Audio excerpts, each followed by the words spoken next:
Excellences, Monsieur le Président, Monsieur Vladimir Poutine, Votre Excellence, Monsieur le Président Zoli Assoumani, Président de l'Union africaine et Président de l'Union des Comores, Vos Excellences, Votre Excellence, Monsieur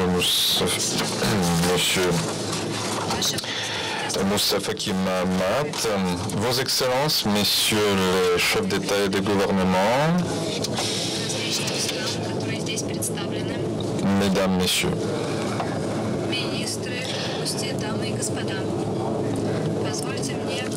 permettez-moi de vous remercier, Monsieur le Président Poutine, ainsi que le gouvernement et le peuple de la Fédération de Russie, pour cet accueil chaleureux qui nous a été réservé à Saint-Pétersbourg, pour votre accueil chaleureux et notamment lors du dîner d'hier soir, le dîner qui était très bon et le concert a été excellent également.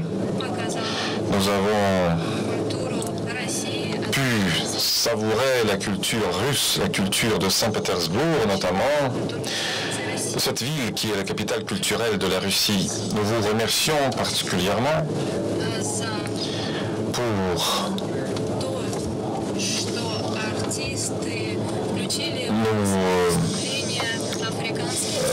nous avoir permettre d'écouter également des tambours africains. On s'est senti comme chez nous. Merci de cette occasion. Il y a 3 ans, à Sochi,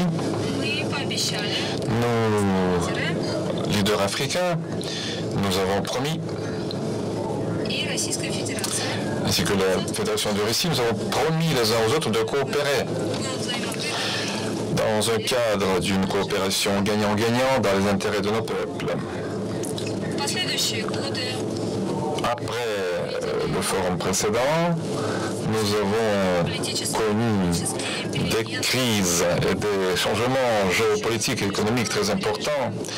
Nous souffrons encore des résultats de la pandémie et cette pandémie a affecté durement nos économies. La République d'Afrique du Sud et l'Afrique en général sont très impressionnés par l'attachement de la Fédération de Russie à la consolidation de notre coopération sur le plan pratique.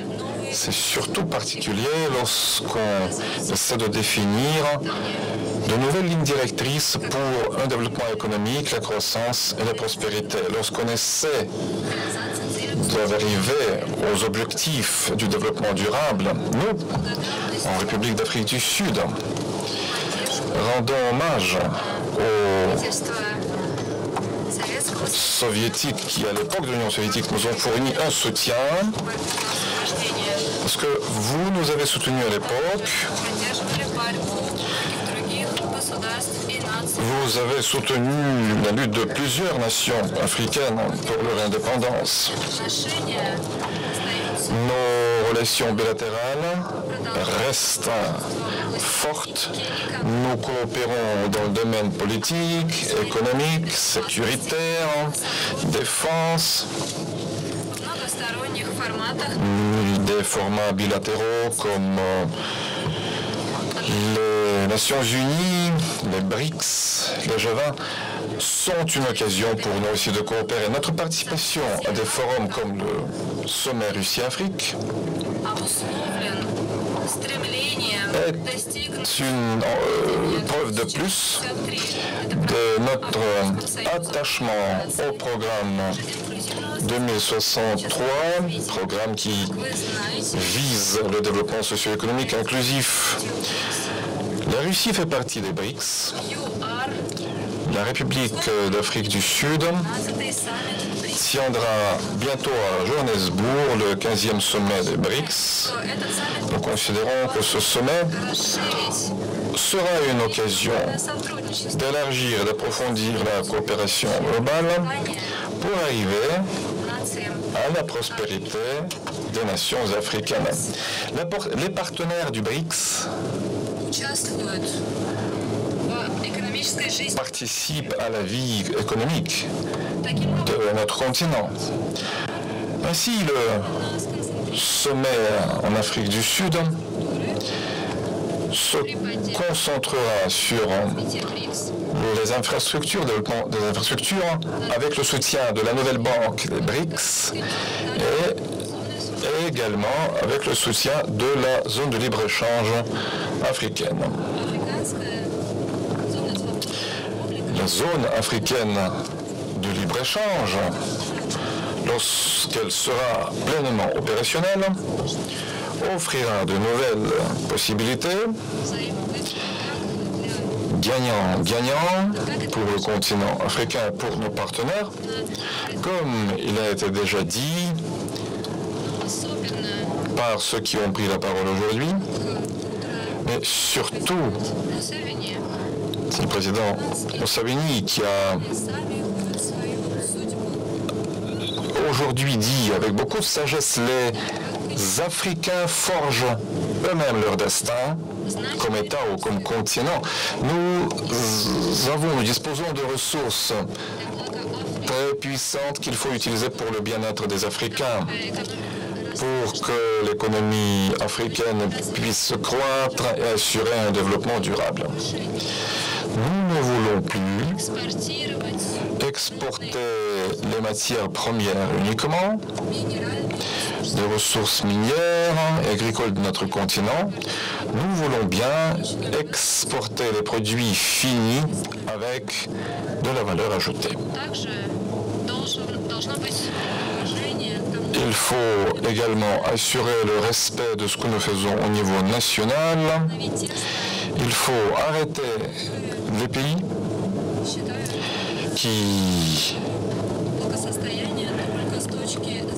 ne pensent qu'à leur propre bien-être et qui veulent juste exploiter les ressources naturelles de l'Afrique. Ils l'ont fait avant. Ils ont organisé la traite des esclaves qui ont été amenés du continent africain.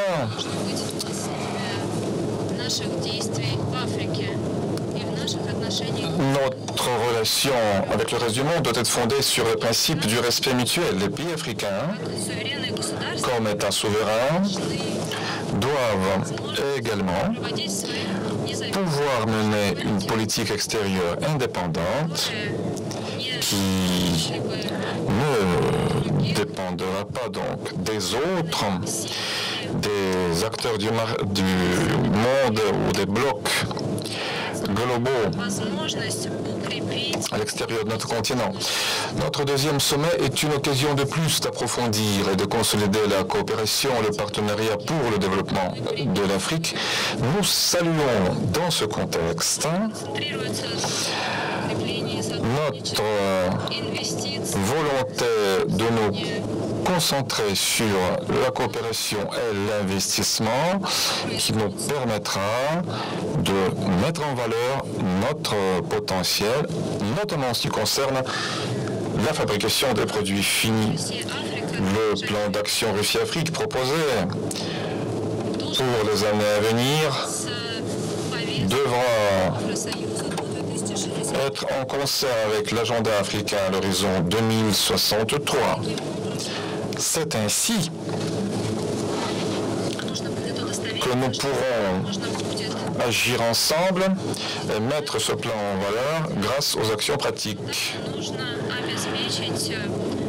Il faut également assurer le monitoring, le suivi de la mise en œuvre du plan d'action, fournir le financement nécessaire pour la mise en pratique des résultats concrets. Les troubles géopolitiques que connaît l'Afrique sont graves. Toute l'Afrique souffre des conséquences.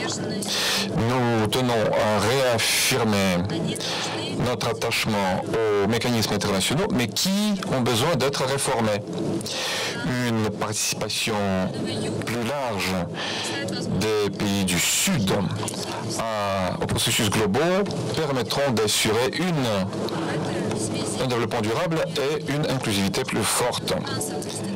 Il faut également réformer les institutions financières internationales et le Conseil de sécurité des Nations Unies. Ceci reste pour nous une priorité.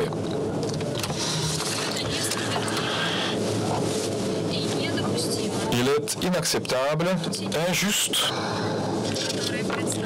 de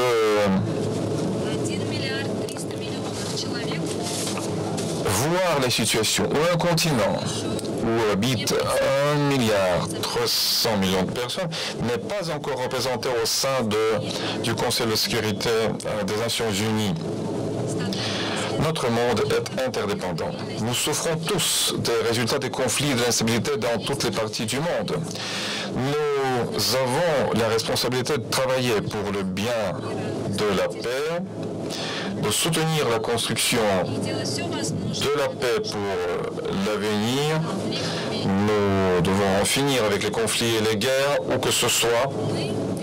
Nous, dans la République d'Afrique du Sud, sommes persuadés que le dialogue et la négociation, l'attachement à la charte de l'ONU sont des conditions sine qua non pour résoudre les conflits d'une manière pacifique. Nous espérons que l'interaction pacifique et la négociation pourront nous aider à arriver à la fin du conflit en cours entre la Fédération de Russie et l'Ukraine.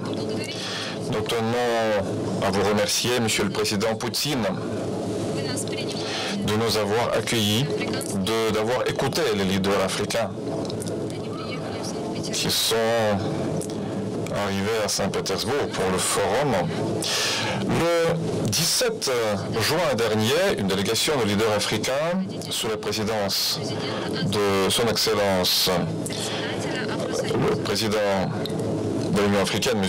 Azali Assoumani, nous sommes venus à Saint-Pétersbourg en juin pour discuter de certaines idées qui, à notre avis, pourront aider à résoudre le conflit. Nous espérons une interaction avec votre pays. Ce soir, notamment, nous espérons pouvoir discuter de certaines propositions que nous avons avancées. Pour conclure, je tiens à dire que nous espérons bien que le sommet Russie-Afrique va jouer un rôle clé dans le soutien de nos grandes idées, l'intégration, la paix et la prospérité. Je vous remercie.